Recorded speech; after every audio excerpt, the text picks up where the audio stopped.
All right, let's talk about squad and platoon tactics, the attack.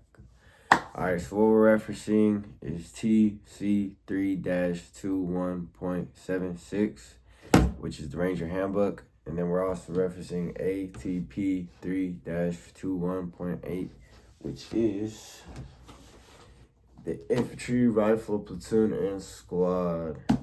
All right, so this right here is the doctrine that you will need to be successful. This right here includes step-by-step, the doctrine, process, way of planning, execution, sustainment, everything you can think of that goes into every mission type you will do at CST. This right here has the backbones of how to do it. All right, so with that being said, right? Okay. We're going to talk about the variations of the attack, right? So first, it could be an ambush, a counterattack, a raid, and a spoiling attack. So CST-wise, we're really looking at that ambush and that raid, right? Okay, so an attack destroys or defeats enemy forces, seizes and secures terrain, or both. A deliberate attack, normally conducted when enemy positions are too strong to be overcome by a hasty operation. A hasty operation is conducted during moving to contact, part of a defense, or when the enemy is in a vulnerable position and can be defeated quickly. All right, so when we really think about these terms, so first I want to focus on the fact that the difference of deliberate and hasty, all right? So deliberate, that's going to be when you have the resources, you have the time, you have the personnel to really sit there and plan out a step-by-step, thoroughly thought-out execution of this attack, right? But when it's hasty, you might be back on time, you might be down on time, you might be down personnel, down firepower, down ammunition, right? So hasty is more of like not on the fly, but like, hey, we got to pull some things together to make this happen. Deliberate is like, hey, we got the man, we got the time, let's make this shit happen step by step, okay? And then even as it mentioned, like the resources, right? So then with that, we're going to dive into the attack, right? So right here, I have an illustration for y'all, right? So in simplest terms, we're going to think of this as an ambush, right? So for this attack variation, we're going to focus on the ambush, all right? So right here, we have objective Fox, right? So let's say we start by this process, right? So the events that led up to us getting here, right, in place and all in position, right? Let's scale it back, right? So let's think about the actual process of you being in that PL lane and that squad leader lane, and y'all are in that patrol base right now, right? So let's think about this. So first, we got the tactical assembly area, right? So at CST, that's going to be y'all picking up from the patrol base and then moving to that ORP, right? So once y'all get to that ORP, you're doing that recon on surveillance, right? This is already after you started to go in.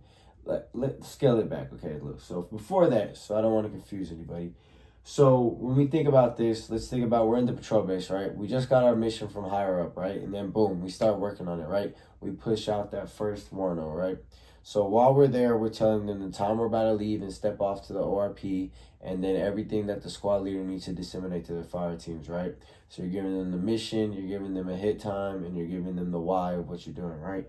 So from there, once we get to that TAA, or in that case, the CST, that ORP, once we actually have boots there, okay, let's start to get into action, right? You know who you're taking on your leaders, recon, and you know who you're keeping behind, all right? So with this, we're going to go on to recon and surveillance. So for this, let's say it was an objective Fox that we're going to conduct an ambush, right? So we get to objective Fox, right? And it's right along this road, okay? Well, cool. So look, we could establish, let's say there's 2 TRPs we could establish, right? Say there is a significant tree here and a significant tree here. Boom, you just established your kill box, right? So, well, I mean, your kill zone, kill box, whatever the fuck you want to call it, right? So from there, we've identified objective Fox, and we've identified what our kill zone needs to be, right? So from there, what you can do is you can then take that security element and tell them on the leader's recon, hey, squad leader, this is where I want you to place your 2 teams, all right? And then from there, you get with the weasel, right? You're like, okay, this is where I need that support by fire line, right? They can go off those 2 TRPs, right? Target reference points. So that way you have that kill zone already set in place with that support by fire already known. And then 2, you could take those AGs and really get those people to really put those tripods down and already have that support by fire set up, so that when the rest of the gun team and the rest of this element gets here, it's quick and easy to set up for this ambush, right? So then, other than that, as the PO, you can also see too where you want to set up those assault positions, right? So if you have that AS1, AS2 squad leader with you on your leader's recon, your decision, then you can show them, hey, this is where I want these assault positions, right? In this illustration, what I have is assault 1 being that leading element, and then assault 2 being in that behind role and being in that follow and assume, okay? So then from there, you would go back to the ORP, right? Boots up, everybody rucked up, ready to go, right? Then we're gonna move to the line of departure, right? So when you're thinking about movements, right?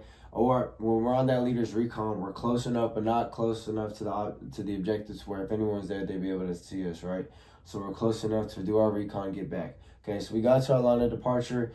The squad leaders already told their team leaders, hey, this is what the fuck we're doing. This is where we need to go when we get onto the objective, right? So then, boom, let's go. We go on to that probable line of deployment, right? So let's say right about here, then we get everyone in place, right? So the security teams, they're in place. They're telling us right now, boom, boom, boom, if anyone could come from this direction down this road or anyone's coming this direction down this road, right? So that's what that security team is watching for. And then we get the rest of the gun team, the Weasel and that PSG. They're all over here to set up that support by fire, right? They have the eyes on both TRPs to set up that kill zone, right? And then you as the PL, you're going with the S1 and S2 squad leader, and y'all are getting in some assault positions, right? So then from there, whoop-de-whoop, some time passes. You wait for that squad. You see an infantry squad come in, right? So what you told them is that you want support by fire to initiate fire when they get in the middle of that kill zone, right? Say there's a significant a significant dip in the road, anything that can signify that exact middle, right? So that they know this exact trigger. Because when you're doing an attack like this, right, sometimes the thing that fucks people up is that they don't have that key thing to really set off to when to initiate fire, right? So because it's an ambush, right, you want to be quiet. You don't want to automatically have to call out boss to the wall, right? You want it to be a surprise to them, right? So really what I would suggest is that you either find that initial something that is easily recognized by this entire support by fire line, or you want to do it with a closed bolt weapon so that the entire platoon can tell, because with the open bolt weapon, it's easier for it to jam to where that shot doesn't go off and then boom, that enemy ends up crossing all the way through the kill zone because that shot was never fired and we never were notified, hey, let's start shooting, let's get this shit done. Okay, so let's say they get into that kill zone, then y'all start firing, right? Boom, boom, boom, boom, they're going in.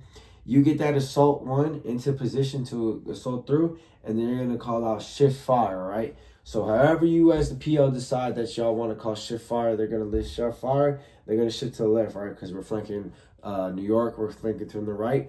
So then they're going to shift left so that we can come into the assault position. And then once you assault through, you're going through, they've shifted fire, and then you're going to yell out lift fire. Y'all are assaulting through, right? So then once y'all assault through, y'all are clearing as you go. And then once you get over here, this limit of advance, you call it LOA, rah, rah, rah. And then you're going to call out special teams, right? You're going to call out that ADA, you're going to call out that EPW to clear all the casualties on there, to check if y'all have any casualties yourselves, right? And then from there, you're going to establish that 360 security, then call up to hire. That 360 security has been established, right? So with that, just some key things to notice when you're doing an attack, right? This is completely offensive, right? So you really, it's something like an ambush, right? It should remain offensive the entire time to where y'all aren't fucking up, y'all are getting too close to where that's the biggest thing I've seen is one, in that leader's recon, you don't notify key places for you to go to where once y'all are there, y'all don't have time to set up, and then y'all are moving around, and then once the enemy gets close, they obviously fucking see you and you're done for. And then another thing too is, like I said, you got to designate that kill zone, right? So y'all are the ones that have the power of surprise on y'all, right? Y'all are conducting this ambush, this attack, right? So let's actually fucking attack them. When they get into that spot of the kill zone, that's a sign of when to actually fire. Fucking have them fire. That is what you need to do, because I've seen at camp, there were people that would not know when to signify, okay, when in this kill zone do we actually shoot them, to where they would just pass all the fucking way through, and then, bro, your mission's fucked, right?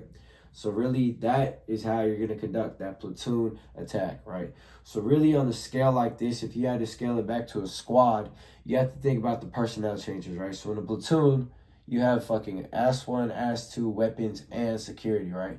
If we dial it back down to a squad, then we think about 2 fire teams and a squad leader, right? So even with that, if I had to conduct the same thing, it would scale it back a little bit, but it would still be that one fire team would be the support by fire line to initiate that fire, and then my second fire team or my squad leader would be that assaulting force, right? So it's just a sense of scale when you scale it back down to a squad. But when you're at CST with a fully manned platoon, you're able to really signify and use your manpower of all of these squads. And that is the platoon squad tactics of an attack.